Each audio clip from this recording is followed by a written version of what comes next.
Hi hello friends, welcome back to my channel. ಇಷ್ಟವಿಲ್ಲದ ಮದುವೆ ಭಾಗ 82.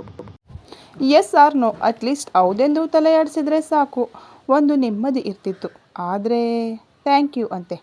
ಅಲ್ಲ, ಪ್ರೀತಿಸಿದವರು ಯಾರು ಡಾಕ್ಟರ್ ಆಗಿಲ್ವಾ ಇವಳಜ್ಜಿ ಅಂತ ಬೈದುಕೊಂಡು ಸಾಹಿತ್ಯ ಮೇಲಿನ ಅಸಮಾಧಾನದಲ್ಲಿ ವರುಣ್ ಚಿಕ್ಕ ಮಕ್ಕಳಂತೆ ಕೈಕಾಲು ಬಡಿದನು.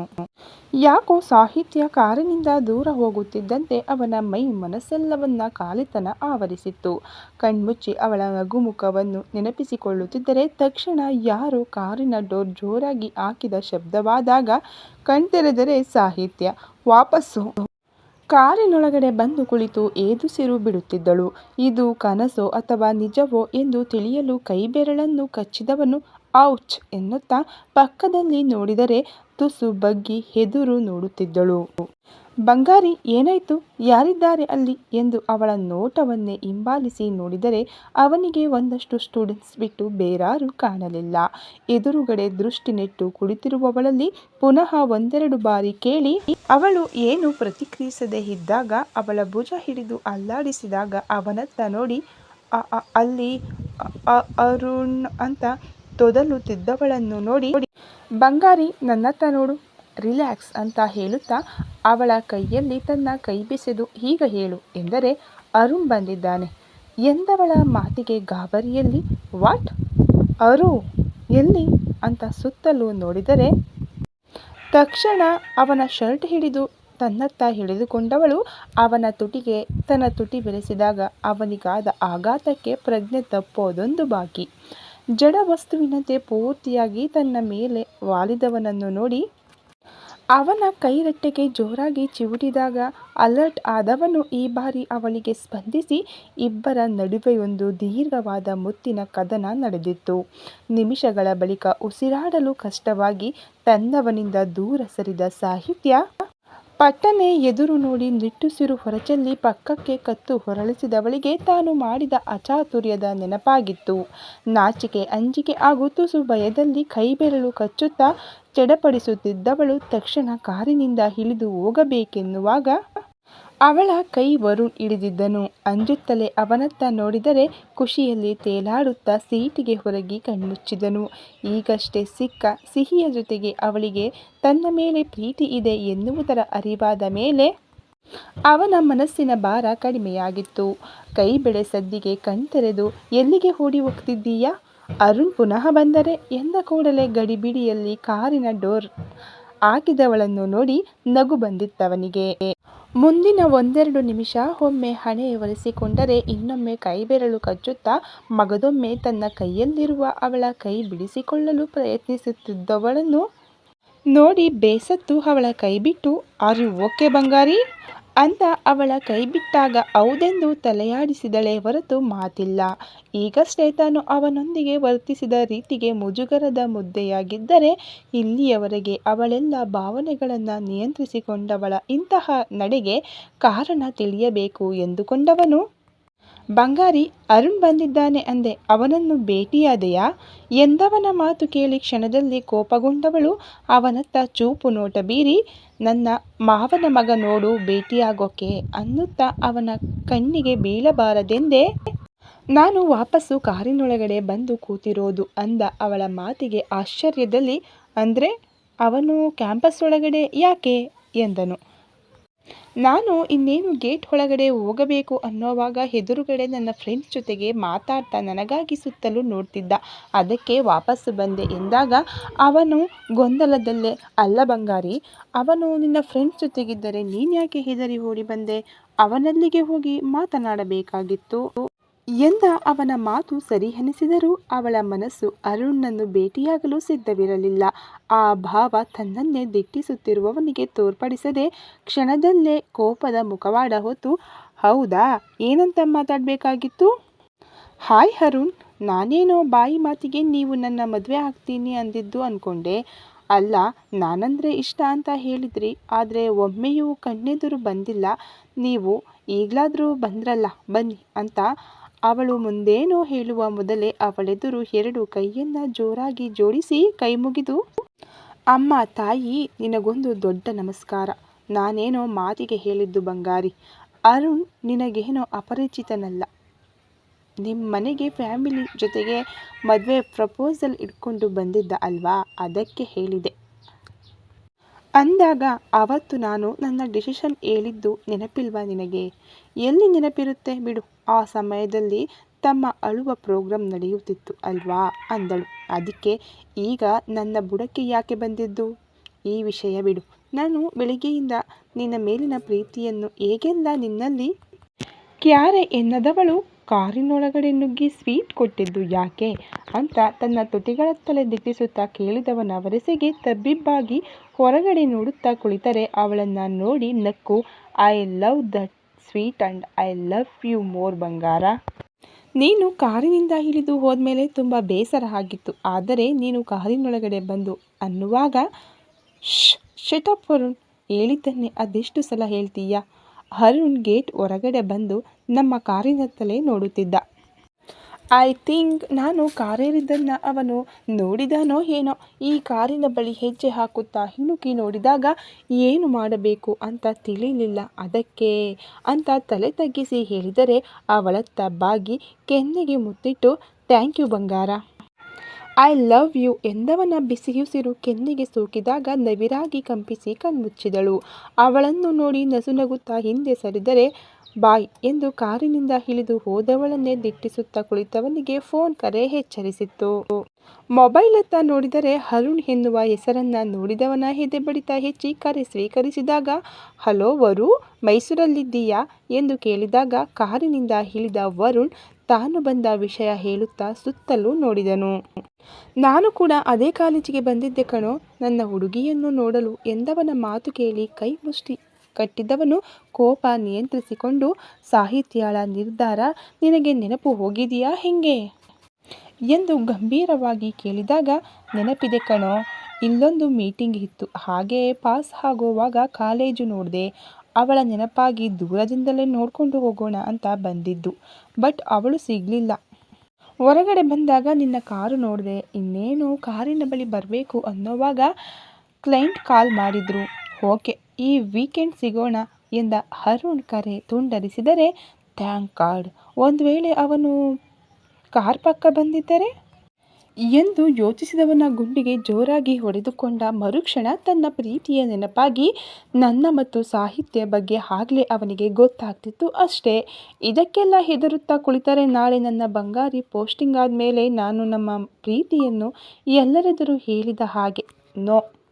ನೋ ವರುಣ್, ಬಿ ಸ್ಟ್ರಾಂಗ್, ನಿನ್ನ ಬಂಗಾರಿ ನಿನ್ನನ್ನು ಪ್ರೀತಿಸ್ತಾ ಇದ್ದಾಳೆ, ಅವಳೆಲ್ಲ ಕಮಿಟ್ಮೆಂಟ್ ಪೂರ್ತಿಯಾದ್ಮೇಲೆ ಅವಳ ಪ್ರೀತಿ ಹೇಳ್ಕೊಂಡ ಮರುಕ್ಷಣ ನಿನ್ನ ಜವಾಬ್ದಾರಿ ಶುರು ಆಗುತ್ತೆ. ಅದೇನಾದರೂ ಸರಿ, ನಾನು ನನ್ನ ಬಂಗಾರಿಯನ್ನ ಯಾರಿಗೂ ಬಿಟ್ಟುಕೊಡಲ್ಲ ಎನ್ನುವ ಗಟ್ಟಿ ನಿರ್ಧಾರ ಮಾಡಿ ಇನ್ನೇನು ಅಲ್ಲಿಂದ ಹೋಗಬೇಕೆನ್ನುವಾಗ ಮೊಬೈಲ್ ಬೆಳಕಿಗೆ ಅದರತ್ತ ನೋಡಿದರೆ, ಕನಸು ಕಾಂತ ಡ್ರೈವಿಂಗ್ ಮಾಡಬೇಡ, ನಿಧಾನಕ್ಕೆ ಹೋಗು ಅಂತ ತನ್ನವಳಿಂದ ಬಂದ ಮೆಸೇಜ್ ನೋಡಿ ತುಟಿ ಅರಳಿಸಿ, ನನಗೆ ಇವತ್ತೊಂದು ಸ್ಪೆಷಲ್ ಸ್ವೀಟ್ ಸಿಕ್ಕಿದೆ, ಇನ್ನೊಮ್ಮೆ ಆ ಸ್ವೀಟ್ ಟೇಸ್ಟ್ ಮಾಡೋ ಆಸೆ ಆಗ್ತಾ ಇದೆ, ಸೊ ಡ್ರೈವ್ ಮಾಡೋ ಮೂಡಿಲ್ಲ ಅಂತ ಮೆಸೇಜ್ ಕಳುಹಿಸಿ ಅವಳ ಪ್ರತಿಕ್ರಿಯೆಗೆ ಕಾದಾಗ 4-5 ಗುದ್ದುವ ಕೈ ಎಮೋಜಿ ಬಂದಿತ್ತು. ಮನಸ್ಫೂರ್ತಿಯಾಗಿ ನಕ್ಕು ಕಾರನ್ನ ಫ್ಲಾಟ್ ಹತ್ತ ತಿರುಗಿಸಿದನು. ಇತ್ತ ಗೆಳೆಯರನ್ನ ಸೇರಿಕೊಂಡವಳಿಗೆ ಪ್ರಶ್ನೆಗಳ ಸುರಿಮಳೆಯ ಜೊತೆಗೆ ಮೊಬೈಲ್ ಸ್ವಿಚ್ ಆಫ್ ಮಾಡಿಕೊಂಡಿದ್ದಕ್ಕೆ ಮೂವರು ಗದರುತ್ತಿದ್ದರು. ಅಕ್ಕ ಕರೆ ಮಾಡಿ ವರುಣ್ ಸರ್ ಫ್ಯಾಮಿಲಿ ಜೊತೆಗಿರು ಎಂದ ಕಾರಣ ಅವರ ಜೊತೆ ಸೇರಿ ಎಲ್ಲ ಹೊರಗಡೆ ಹೋಗಿತ್ತೆಂದು ಸುಳ್ಳು ಹೇಳಿ ತನ್ನ ಗೆಳೆಯರನ್ನ ನಂಬಿಸಿದಳು. ಅಂದಿನ ಕೆಲಸ ಮುಗಿಸಿ ಮನೆಗೆ ಬಂದ ಮಗ ಸೊಸೆಗಾಗಿ ಹಾಲಲ್ಲೇ ಕುಳಿತು ಕಾಯುತ್ತಿದ್ದ ಗಂಗಾಧರ್ ಒಳಬಂದ ಕೂಡಲೇ ಮಗನನ್ನು ಬರಸೆಳೆದು ತಬ್ಬಿಕೊಂಡರು. ಬೆಳಿಗ್ಗೆಯೇ ಮಗನ ಕಾಲೇಜಿನಿಂದ ಕರೆ ಮಾಡಿ ಅವನು ರ್ಯಾಂಕ್ ಬಂದಿರುವುದನ್ನು ತಿಳಿಸುವುದರ ಜೊತೆ ಸೊಸೆ ಕೂಡ ಅವರಿಗೆ ವಿಷಯ ಹೇಳಿದ್ದಳು. ಪ್ರೌಡ್ ಆಫ್ ಯು ಮೈ ಸನ್ ಎಂದವರು ಮಗನ ಕೈಯನ್ನು ಹಿಡಿದು, ಈ ಕ್ಷಣ ನಿನ್ನಮ್ಮ ಇರಬೇಕಿತ್ತು ಕಣೋ, ಅದೆಷ್ಟು ಖುಷಿ ಪಡ್ತಿದ್ದಳೋ ಏನೋ ಎನ್ನುತ್ತಾ ಕ್ಷಣಕಾಲ ಮಡದಿಯ ನೆನಪಾಗಿ ಭಾವುಕರಾದರೆ, ಎದುರು ಗೋಡೆಯಲ್ಲಿ ನಸುನಗುತ್ತಿರುವ ತಾಯಿಯ ಫೋಟೋವನ್ನು ನೋಡಿದ ಜೀವ ಕಂಗಳು ಕೂಡ ತೇವವಾಗಿತ್ತು. ಅವರಿಬ್ಬರನ್ನು ಗಮನಿಸಿದ ಅಂಜಲಿ, ಏನ್ ಮಾವ ನೀವು ಖುಷಿ ಪಡೋ ಸಮಯದಲ್ಲಿ ಹೀಗೆಲ್ಲ ಕಣ್ಣೀರು ಹಾಕ್ತಾರಾ? ಅಲ್ಲದೆ ಅತ್ತೆ ಇರ್ಲಿಲ್ಲ ಅಂತ ಯಾರು ಹೇಳಿದ್ರು? ಪ್ರೀತಿಸಿ ಕೈ ಹಿಡಿದ ಗಂಡ ಹಾಗೂ ನಿಮ್ಮ ಪ್ರೀತಿಯ ಕುಡಿ ಜೀವನನ್ನು ಅತ್ತೆ ಕೂಡ ಮಿಸ್ ಮಾಡ್ತಾ ಇರಬಹುದಲ್ಲ ಇಲ್ಲೇ ಎಲ್ಲೋ ಇದ್ದು ನಿಮ್ಮನ್ನು ನೋಡ್ತಾ ಖುಷಿ ಪಡ್ತಿದ್ದಾರೆ ಅಂದ್ಕೊಳ್ಳಿ ಎಂದವಳನ್ನು ಕೈ ಸನ್ನೆಯಲ್ಲಿ ಬಳಿ ಕರೆದು ಅವಳನ್ನು ಆಲಂಗಿಸಿ, ದಾಮು ನೀನೇ ಈ ಮನೆಗೆ ಸೊಸೆಯಾಗಬೇಕು ಅಂತ ಹಠ ಹಿಡಿದಿದ್ದು ಯಾಕೆ ಅಂತ ಈಗ ಅರ್ಥ ಆಯಿತು. ಹೌದು, ಇವನು ನಿನ್ನ ತುಂಬ ಕಾಡಿಸಿದ್ದಾನ ಇವತ್ತು ಅಂತ ತುಂಬ ಕಾಳಜಿಯಲ್ಲಿ ಕೇಳಿದವರ ಮಾತಿಗೆ ಜೀವ ಗೊಂದಲದಲ್ಲಿ, ಡ್ಯಾಡ್, ಇವತ್ತು ಇವಳಿಗೆ ನಾನೇನು ಮಾಡೇ ಇಲ್ಲ, ಸುಮ್ಮನೆ ಏನೇನೋ ಹೇಳಬೇಡಿ ಎಂದವನ ಕಿವಿ ಹಿಂಡಿ, ನನಗಾಗಲೇ ಸೊಸೆ ಕಾಲ್ ಮಾಡಿ ಎಲ್ಲ ಹೇಳಿದ್ದಳು. ನೀನು ರ್ಯಾಂಕ್ ಬಂದಿರೋದು ಶಾಕಿಂಗ್ ನ್ಯೂಸ್. ಹೌದು, ಹಾಗಂತ ಅಷ್ಟೆಲ್ಲ ಓವರ್ ಆ್ಯಕ್ಟಿಂಗ್ ಮಾಡಿ ನನ್ನ ಸೊಸೆಗೆ ಹೆದರಿಸ್ತೀಯಾ ಅಂತ ಮಗನ ತಲೆಗೊಂದು ಮೊಟಕಿದರೆ ತಲೆಯುಜ್ಜುತ್ತಾ, ಓಹೋ, ನಿಮ್ಮ ಸೊಸೆ ಆಗಲೇ ಕಾಲ್ ಮಾಡಿ ಎಲ್ಲ ಹೇಳಿದ್ಲಾ ಅಂತ ಕೇಳಿದಾಗ ಹೌದೆಂದು ತಲೆಯಾಡಿಸಿದರೆ ಅವನು ಕಣ್ತೇಲಿಸಿ, ಫ್ರೆಶ್ ಆಗಿ ಬರ್ತೀನಿ ಡ್ಯಾಡ್ ಎಂದು ಅವನ ರೂಮಿನತ್ತ ಹೆಜ್ಜೆ ಹಾಕಿದರೆ, ಅಂಜಲಿ, ನೀನು ಹೋಗಿ ಫ್ರೆಶ್ ಆಗಿ ಬಾ. ಜೀವ ರ್ಯಾಂಕ್ ಬಂದ ಖುಷಿಗೆ ಜಾನಿ ಮತ್ತು ಲಕ್ಷ್ಮಿ ಬಳಿ ಅವನಿಷ್ಟದ ಊಟ ತಯಾರು ಮಾಡೋಕೆ ಹೇಳಿದ್ದೀನಿ, ಬೇಗ ಬನ್ನಿ ಇಬ್ರು ಎಂದು ಹೊರಗಡೆ ನಡೆದರೆ ಅವಳು ಕಿಚನ್ ಕಡೆಗೆ ಹೋಗಿ ಅಲ್ಲಿ ತನ್ನ ಸಹಾಯದ ಅಗತ್ಯವಿಲ್ಲವೆಂದ ಮೇಲೆ ರೂಮಿನತ್ತ ಹೆಜ್ಜೆ ಹಾಕಿದಳು. ಆಗಷ್ಟೇ ಸ್ನಾನ ಮುಗಿಸಿ ಟವಲ್ ಸುತ್ತುಕೊಂಡು ಬಾತ್ರೂಮಿನಿಂದ ಹೊರಬಂದ ಜೀವ ಕನ್ನಡಿ ಎದುರು ನಿಂತು ಕಿವಿ ಓಲೆ ತೆಗೆಯುವುದರಲ್ಲಿ ಮಗ್ನಳಾಗಿದ್ದ ಹೆಂಡತಿಯ ಬಳಿ ಹೆಜ್ಜೆ ಹಾಕಿ ಅವಳ ಬರಿದಾದ ನಡುವಿನ ಸುತ್ತ ಕೈ ಹಾಕಿದಾಗ ಬೆಚ್ಚಿ ಕೈ ಇಳಿಸಿದವಳ ಭುಜದ ಮೇಲೆ ಕುಳಿತಿದ್ದ ಸೆರಗು ಪೂರ್ತಿ ಜಾರಿ ನೆಲಕಚ್ಚಿತ್ತು.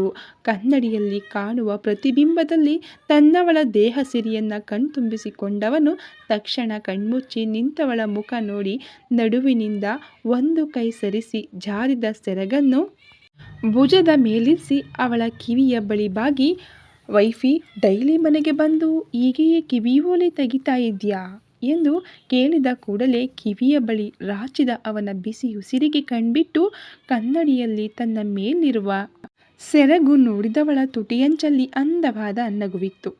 ತಕ್ಷಣ ಕನ್ನಡಿ ಮೂಲಕ ತನ್ನವನನ್ನು ಗಮನಿಸಿದಾಗ ಅವನ ಕೆಣಕುವ ನೋಟಕ್ಕೆ ಮುಖ ಕೆಂಪು ಮಾಡಿಕೊಂಡು ಎತ್ತಲೋ ನೋಡುತ್ತಿದ್ದರೆ, ವೈಫಿ, ನಾನೇನೋ ಕೇಳಲ್ಲ, ನೀನು ಸೀರೆಯುಟ್ಟಾಗ ಪ್ರತಿ ಸಲ ಹೀಗೆಯೇ ಕಿವಿಯೋಲ ತೆಗಿತಾ ಇದ್ಯಾ ಅಂತ ಪುನಃ ಕೇಳಿದಾಗ ಅವಳು ಹೌದೆಂದು ತಲೆಯಾಡಿಸಿದವಳಿಂದ ದೂರ ಸರಿದು ಹಣೆ ಚೆಚ್ಚಿಕೊಳ್ಳುತ್ತಾ, ಛೆ ಛೆ, ಐ ಮಿಸ್ ಇಟ್ ಎಂದು ಬಡಬಡಿಸುತ್ತಿದ್ದವನತ್ತ ತಿರುಗಿ ಬಾಟೆವಲಲ್ಲಿರುವವನನ್ನು ನೋಡಿ ಪಟ್ಟನೆ ಅವನಿಗೆ ಬೆನ್ನು ಹಾಕಿ ನಿಂತವಳು ಕಣ್ಣನ್ನು ಮುಚ್ಚಿಕೊಂಡು, ಜೀವ, ಸ್ನಾನ ಮಾಡಿದ ಮೇಲೆ ಬಟ್ಟೆ ಹಾಕೋಕೆ ಏನು, ಆಗಿನಿಂದ ಟವಲಲ್ಲೇ ನಿಂತಿದ್ದೀಯಾ ಎಂದು ಗದರುತ್ತಿದ್ದವಳಿಗೆ ಆಗಿನಿಂದ ಕನ್ನಡಿಯಲ್ಲಿ ತನ್ನ ಹಿಂದೆ ನಿಂತಿರುವವನ ಮುಖ ಮತ್ತು ಕೈಗಳು ಮಾತ್ರ ಕಾಣುತ್ತಿದ್ದವು.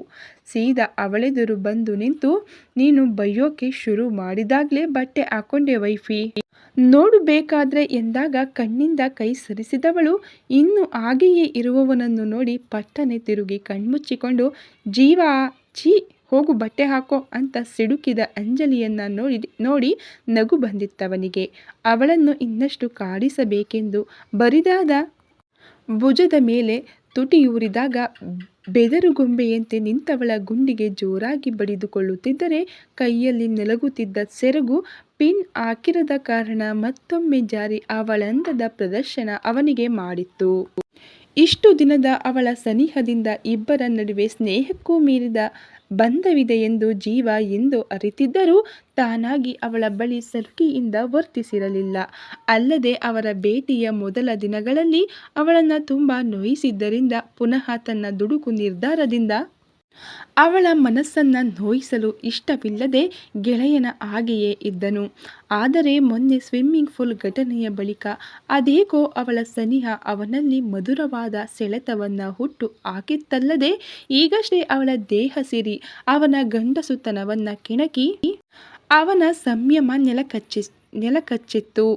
ಈ ಬಾರಿ ಅವಳ ಸೆರಗಿನತ್ತ ಗಮನ ಕೊಡದೆ ಅವಳನ್ನು ತನ್ನತ್ತ ತಿರುಗಿಸಿ ನವಿರಾಗಿ ಬಳಸಿದವನು ಅವಳ ಅದರಗಳನ್ನು ತನ್ನ ಸುಪರ್ದಿಗೆ ತೆಗೆದುಕೊಂಡಾಗ ಮೊದಲು ಅವನ ನಡೆಗೆ ಆಘಾತವಾಗಿ ಸುಮ್ಮನಿದ್ದರೂ ಜೇನು ಹೀರುವ ದುಂಬಿಯಂತೆ ಮೃದುವಾಗಿ ಸೋಕುವ ಅವನ ಅದರಗಳಿಗೆ ಸೋತು ತಾನು ಸಹಕರಿಸಿದಳು. ಅದೆಷ್ಟೋ ನಿಮಿಷಗಳ ಬಳಿಕ ಉಸಿರಾಡಲು ಪರದಾಡಿದವಳನ್ನು ಗಮನಿಸಿದವನು ಅವಳ ಅದರಗಳಿಗೆ ಮುಕ್ತಿ ಕೊಟ್ಟು ಕಿವಿಯ ಬಳಿ ಬಾಗಿ, ವೈಫಿ, ಈ ಕ್ಷಣದಿಂದ ನನ್ನಿಂದ ಅದೇನು ತಪ್ಪಾದರೂ ಅದಕ್ಕೆ ನಾನು ಹೊಣೆಯಲ್ಲ ಅಂತ ಅವಳೆದೆಯ ಮೇಲೆ ಮುತ್ತಿಟ್ಟು ಅಲ್ಲಿಂದ ಡ್ರೆಸ್ಸಿಂಗ್ ರೂಮ್ ಒಕ್ಕರೆ. ತಕ್ಷಣ ಜಾರಿದ ಸೆರಗನ್ನು ಸರಿಪಡಿಸಿಕೊಂಡು ಜೀವ ಮಾತು, ಅವನ ವರ್ತನೆಯನ್ನು ನೆನಪಿಸಿಕೊಂಡವಳ ಗುಂಡಿಗೆ ಜೋರಾಗಿ ಬಡಿದುಕೊಳ್ಳುತ್ತಾ ತನ್ನ ಹೃದಯ ಹಾದಿ ತಪ್ಪುತ್ತಿರುವುದರ ಸುಳಿವು ನೀಡುತ್ತಿತ್ತು. ಪಟ್ಟನೆ ಟೀ ಶರ್ಟ್ ಮತ್ತು ಶಾರ್ಟ್ಸ್ ಧರಿಸಿ ಬಂದವನು ಸೆರಗನ್ನು ಗಟ್ಟಿಯಾಗಿ ಹಿಡಿದು ಇನ್ನೂ ಗೊಂಬೆಯಂತೆ ನಿಂತಿರುವವಳ ಸನಿಹ ನಡೆದು, ವೈಫಿ, ಇವತ್ತ್ಯಾಕೋ ನಿನ್ನಂದ ನನ್ನನ್ನು ಹುಚ್ಚು ಹಿಡಿಸುತ್ತಿದೆ. ಡ್ಯಾಡ್ ಆಗ್ಲೇ ಮೊಮ್ಮಕ್ಕಳು ಬೇಕು ಅಂತಿದ್ದಾರೆ. ಸೊ ಆ ಕೆಲಸವನ್ನು ಈಗಲೇ ಯಾಕೆ ಶುರು ಮಾಡಬಾರ್ದು ಎಂದು ಕಿವಿಯ ಬಳಿ ಕೇಳಿದ ಧ್ವನಿಗೆ ಬೆಚ್ಚಿ ಹಿಂದೆ ಸರಿದವಳ ಕೈ ಹಿಡಿದು, ಗಾಡ್, ಈ ರೂಮಲ್ಲಿ ನಾನು ನೀನು ಇಬ್ಬರೇ ಇರೋದು. ಇಬ್ಬರ ಧ್ವನಿಯು ಪರಿಚಿತ. ಅಂಥದ್ರಲ್ಲಿ ಅದ್ಯಾಕೋ ಅಷ್ಟೊಂದು ಭಯ ಪಡೋದು ಎಂದು ಗದರಿದವನು ಅವಳಿಂದ ಹಿಂದೆ ಸರಿದಾಗ ಕೂಡಲೇ ಡ್ರೆಸ್ಸಿಂಗ್ ರೂಮ್ ಹೊಕ್ಕಿ ಅವಳ ರಾತ್ರಿ ಉಡುಗೆ ಹಿಡಿದು ಬಾತ್ರೂಮ್ ಒಳಗಡೆ ಹೋದಳು. ಬಟ್ಟೆಯನ್ನು ಅಲ್ಲೇ ಹ್ಯಾಂಗರಲ್ಲಿ ಸಿಕ್ಕಿಸಿ ಸೀರೆಯನ್ನು ತೆಗೆಯುವಾಗ ಪದೇ ಪದೇ ಜೀವ ವರ್ತನೆಯೇ ಅವಳ ಕಣ್ಮುಂದೆ ಸರಿದು ಅವನೆಲ್ಲ ಚೇಷ್ಟೆಗಳಿಗೆ ತುಟಿ ಅರಳಿಸಿದವಳ ಮನಸ್ಸು ಅವನೆಡೆಗೆ ಜಾರುತ್ತಿರುವ ಸೂಚನೆ ಕೊಟ್ಟಿತ್ತು. ಕನ್ನಡಿಯಲ್ಲಿ ತನ್ನ ಕೆಂಪಾದ ಮುಖದ ಜೊತೆ ತುಟಿಯ ಮೇಲೆ ಬೆರಳಾಡಿಸಿದವಳ ತನು ಒಮ್ಮೆ ಆ ಕ್ಷಣಗಳನ್ನು ನೆನೆದು ಕಂಪಿಸಿದಾಗ ಅವಳ ಬುದ್ಧಿ ನೀನು ಇಷ್ಟು ಬೇಗ ಅವನಿಗೆ ಸೋಲಲು ಹೇಗೆ ಸಾಧ್ಯ ಎನ್ನುವ ತರ್ಕಕ್ಕೆ ಇಳಿದಿತ್ತು. ತನ್ನವರ ಖುಷಿಗಾಗಿ ಅಂಜಲಿ ಜೀವನನ್ನು ಮದುವೆಯಾಗಿದ್ದರೂ ಆ ಮದುವೆಗೊಂದು ಅರ್ಥ ಕೊಟ್ಟು ಹೆಂಡತಿ, ಸೊಸೆ ಹಾಗೂ ತಾಯಿ ಪಾತ್ರವನ್ನು ನಿಭಾಯಿಸಬೇಕಾದವಳು ಅವಳೇ ಆದ ಕಾರಣ ಜೀವನನ್ನ ಗಂಡನನ್ನಾಗಿ ಸ್ವೀಕರಿಸಿದ್ದಳು. ಹಾಗೆಯೇ ಮದುವೆಯ ನಂತರ ಜೀವ ಸ್ನೇಹ ಹಸ್ತ ಚಾಚುವುದರ ಜೊತೆ ತಮ್ಮಿಬ್ಬರ ಭವಿಷ್ಯಕ್ಕೆ ಪ್ರಾಮುಖ್ಯತೆ ಕೊಟ್ಟು ಅವನಾಡಿದ ಮಾತುಗಳಿಗೆ ಸೋತು ಮನಸ್ಸಲ್ಲಿ ಆಗಲೇ ಅವನಿಗೆ ಪುಟ್ಟ ಜಾಗ ಕೊಟ್ಟು ಬಿಟ್ಟಿದ್ದಳು. ಮದುವೆಯಾಗಿ 6 ತಿಂಗಳು ಕಳೆದರೂ ಪ್ರತಿದಿನ ಹೊಸದಾಗಿ ಕಾಣುವ ಜೀವ ಹಾಗೂ ಅವನ ವ್ಯಕ್ತಿತ್ವಕ್ಕೆ ಅಂಜಲಿಯ ಮನ ಸೋಲುವುದರ ಜೊತೆ ಅವನು ನನ್ನ ಗಂಡ ಎನ್ನುವ ಸಲಿಗೆಯಿಂದ ಅದಾಗಲೇ ಅವನ ಮೇಲೆ ಭಾವನೆಗಳನ್ನು ಬೆಳೆಸಿಕೊಂಡಿದ್ದಳು.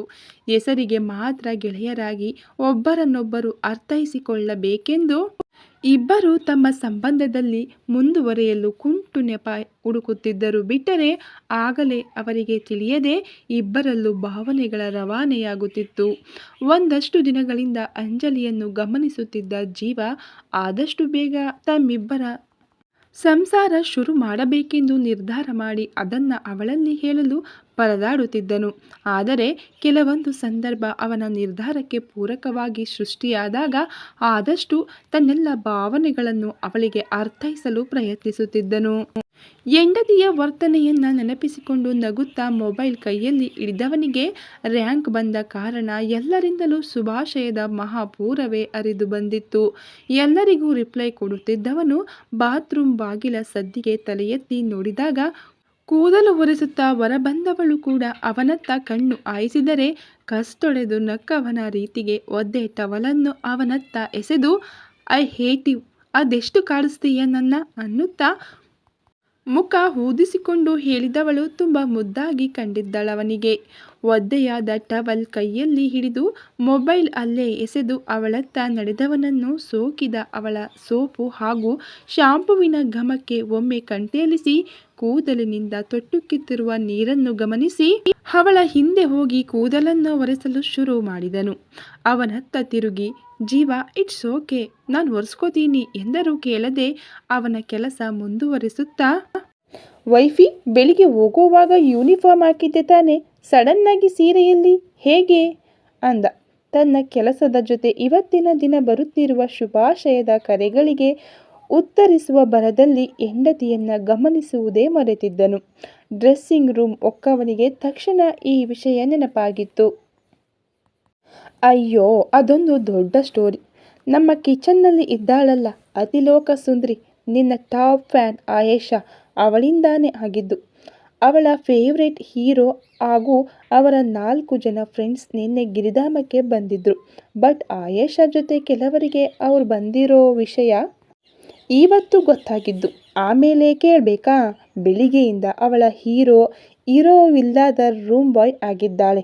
ಗಿರಿಧಾಮದ ಫೇವರೇಟ್ ಬ್ಯಾಂಬೋ ಬಿರಿಯಾನಿ ಆರ್ಡರ್ ಮಾಡಿದ್ರು. ಕಿಚನ್ನಲ್ಲಿ ಎಲ್ಲ ಬ್ಯುಸಿ ಇದ್ದ ಕಾರಣ ನಾನು ಚೆಫ್ ಜೊತೆ ಸೇರಿ ಹೆಲ್ಪ್ ಮಾಡ್ತಿದ್ದೆ. ಬ್ಯಾಂಬೋ ಬಿರಿಯಾನಿ ತಯಾರಾಗಿ ಇನ್ನೇನು ಸರ್ವ್ ಮಾಡಬೇಕು ಅನ್ನೋವಾಗ ಅವಳೇ ಡಿಶ್ ಹಿಡಿದು ಹೊರಟವಳು. ಎದುರು ಯಾರಿದ್ದಾರೆ ಎನ್ನುವುದು ಗಮನಿಸದೆ ಅವಸರದಲ್ಲಿ ಪಕ್ಕದಲ್ಲಿದ್ದ ಇನ್ನೊಬ್ಬ ಸರ್ವರ್ ಬಾಯ್ಗೆ ಗುದ್ದಿದ ರಭಸಕ್ಕೆ ಅವನ ಕೈಯಲ್ಲಿದ್ದ ಎಲ್ಲ ಡಿಶ್ ಅಲ್ಲೇ ಇದ್ದ ನನ್ನ ಮೇಲೆ ಅಭಿಷೇಕ ಆಗಿತ್ತು. ಅದೆಷ್ಟೇ ತೊಳೆದರೂ ಆಯಿಲ್ ಅಂಡ್ ಫುಡ್ ಕಲೆ ಹೋಗಿರಲಿಲ್ಲ. ಅದಕ್ಕೆ ಐಶು ಬಳಿ ಮಾತಾಡಿ ಡ್ರೆಸ್ ಬೇಕು ಅಂದೆ. ಅವಳ ಡ್ರೆಸ್ಸಿಂಗ್ ಸೆನ್ಸ್ ಗೊತ್ತಲ್ವಾ? 10 ಡ್ರೆಸ್ ತೆಗೆದು ಹಾಕಿದ್ದಳು. ಅದನ್ನೆಲ್ಲ ನೋಡಿ ತಲೆ ಕೆಟ್ಟಿತ್ತು. ಏನು ಬೇಡ, ಯೂನಿಫಾರ್ಮ್ ತೆಗೆದು ಒಣಗಿಸಿಕೊಂಡೇ ಹೋಗ್ತೀನಿ ಅನ್ನೋವಾಗ ಅವಳ ಕಬೋರ್ಡಲ್ಲಿದ್ದ ಸೀರೆ ಕಣ್ಣಿಗೆ ಬಿದ್ದಿತ್ತು. ನನ್ನ ಲಕ್ ಒಳ್ಳೆದಿತ್ತು. ನೀಟಾಗಿ ಬ್ಲೌಸ್ ಸ್ಟಿಚ್ ಮಾಡಿದ್ದರಿಂದ ಅವಳ ಸೀರೆಯನ್ನೇ ಉಟ್ಟು ನಂತರ ವಾಪಸ್ಸು ಕಿಚನ್ನಿಗೆ ಬಂದು ಕೆಲಸ ಶುರು ಮಾಡಿದೆ ಅಂತ ದೀರ್ಘವಾಗಿ ಹೇಳಿದಾಗ, thanks to my fan Ayesha. ಅವಳಿಂದ ಇವತ್ತು ನನ್ನ ಲೈಫಲ್ಲಿ ಮೊದಲ ಬಾರಿಗೆ ತುಂಬ ಬ್ಯೂಟಿಫುಲ್ ಹುಡುಗಿಯನ್ನು ನೋಡಿದೆ ಅಂತ ಕಣ್ಣು ಹೊಡೆದು ಹೇಳಿದವನ ರೀತಿಗೆ ಅಂಜಲಿ ಆಗ ತಾನಿದ್ದ ಸ್ಥಿತಿಯನ್ನು ನೆನಪಿಸಿಕೊಂಡು ನಾಚಿಕೆಯ ಮುದ್ದೆಯಾಗಿದ್ದಳು. ವೈಫಿ, ಪ್ಲೀಸ್, ನೀನು ಹೀಗೆಲ್ಲ ನಾಚಿಕೊಂಡ್ರೆ ಆದಷ್ಟು ಬೇಗ ಡ್ಯಾಡಿಗೆ ಮೊಮ್ಮಗಳನ್ನು ಕೊಡಬೇಕು ಅನಿಸುತ್ತೆ ಎಂದರೆ ಎತ್ತಲೋ ನೋಡುತ್ತಾ, ಮೊಮ್ಮಗಳೇ ಯಾಕೆ? ಒಂದು ವೇಳೆ ಮೊಮ್ಮಗ ಆದರೆ ಅಂತ ಹೋರೆ ನೋಟದಲ್ಲಿ ಅವನತ್ತ ನೋಡಿದರೆ ನಸು ನಗುತ್ತಾ, ನೇರವಾಗಿ ಹೇಳು, ನನಗೆ ಮಗ ಬೇಕು ಅಂತ ಎಂದರೆ ಅವಳು ತಬ್ಬಿಬ್ಬಾಗಿ, ಕೆಳಗಡೆ ಊಟ ತಯಾರಾಗ್ತಿದೆ, ಎಲ್ಲ ನಮಗಾಗಿ ಕಾಯ್ತಿದ್ದಾರೆ ಬಾ ಅಂತ ಅಲ್ಲಿಂದ ಹೊರಗಡೆ ನಡೆದಳು. ನಿಂತಲ್ಲೇ ಈಗಷ್ಟೇ ನಡೆದ ಎಲ್ಲ ಕ್ಷಣಗಳನ್ನು ನೆನಪಿಸಿಕೊಂಡವನು, ಗಾಡ್, ಈ ಫೀಲಿಂಗ್ಸ್, ಅವಳ ಸನಿಹ, ಆ ಕಣ್ಣೋಟ, ಉಪ್ಸ್, ಹೀಗೆ ಹಾರ್ಟ್ ಬೀಟ್ ಜಾಸ್ತಿಯಾಗಿ ಹೊಗೆ ಹಾಕ್ಸ್ಕೊಳ್ಳೋ ಮುಂಚೆ ಈ ಫ್ರೆಂಡ್ಸ್ ಲವರ್ ಝೋನಿಂದ ಜಂಪ್ ಮಾಡಿ ನಮ್ಮ ಸಂಸಾರ ಶುರು ಮಾಡ್ಕೋಬೇಕು ಎಂದು ಗೊಣಗುತ್ತಾ ಕೆಳಗಡೆ ನಡೆದನು.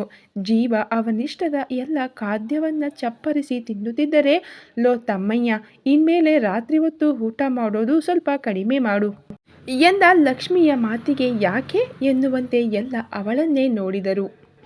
ಅಲ್ಲ ಯಜಮಾನರೇ, ಮದುವೆಯಾದ ಹೊಸದರಲ್ಲಿ ಹೀಗೆ ಹೊಟ್ಟೆ ತುಂಬ ಉಂಡು ಮಲಗಿದರೆ ಪಟ್ಟನೆ ನಿದ್ದೆ ಬರುತ್ತೆ, ಅದಕ್ಕೆ ಹೇಳಿದೆ ಅಂತ ಮಧ್ಯೆ ಮಧ್ಯೆ ಪದಗಳನ್ನು ನುಂಗಿ ಹೇಳಿದವಳ ಮಾತಿಗೆ ಅನುಭವಿ ತಲೆಗಳು ನಕ್ಕರೆ ಅಂಜಲಿ ಮತ್ತು ಜೀವ ಇನ್ನೂ ಗೊಂದಲದಲ್ಲಿ ತನ್ನತ್ತಲೇ ನೋಡುವುದನ್ನು ಗಮನಿಸಿದ ಲಕ್ಷ್ಮಿ, ಅಯ್ಯೋ, ಅದೇನು ಅಂದರೆ ಹೀಗೆ ಸರಿಯಾಗಿ ಊಟ ಮಾಡಿದರೆ ಮಲಗಿದ ಕೂಡಲೇ ನಿದ್ದೆ ಬರುತ್ತೆ. ದಿನ ಹೀಗೆಯೇ ಉಂಡು ಮಲಗಿದರೆ ಮಕ್ಕಳು ಮರಿ ಯಾವಾಗ ಮಾಡ್ಕೊಳ್ಳೋದು ಎಂದ ಕೂಡಲೇ ಅಂಜಲಿಗೆ ತಿಂದದ್ದು ನೆತ್ತಿಗೆ ಹತ್ತಿತ್ತು. ಈ ಕತೆ ಇನ್ನು ಮುಂದುವರೆಯುವುದು. ದಯವಿಟ್ಟು ವಿಡಿಯೋ ನೋಡ್ತಾ ಇರೋರು ಸಬ್ಸ್ಕ್ರೈಬ್ ಮಾಡಿಕೊಂಡು ವಿಡಿಯೋ ನೋಡಿ, ಹಾಗೆ ನಿಮ್ಮ ಅಭಿಪ್ರಾಯಗಳನ್ನು ಅನಿಸಿಕೆಗಳನ್ನು ಕಾಮೆಂಟ್ ಮೂಲಕ ನಮಗೆ ತಿಳಿಸಿಕೊಡಿ. ವಿಡಿಯೋಗೆ ಲೈಕ್ ಮಾಡೋದನ್ನು ಮಾತ್ರ ಮರಿಬೇಡಿ. ಹಾಗೆ ಈ ಸ್ಟೋರಿ ನಿಮಗೆ ಇಷ್ಟ ಆಗ್ತಾ ಇದ್ದರೆ ನಿಮ್ಮ ಫ್ರೆಂಡ್ಸ್ ಮತ್ತು ಫ್ಯಾಮಿಲಿಗೂ ಕೂಡ ಶೇರ್ ಮಾಡಿ. ವಿಡಿಯೋ ನೋಡಿದ ನಿಮ್ಮೆಲ್ಲರಿಗೂ ತುಂಬ ಹೃದಯದ ಧನ್ಯವಾದಗಳು. Thank you so much.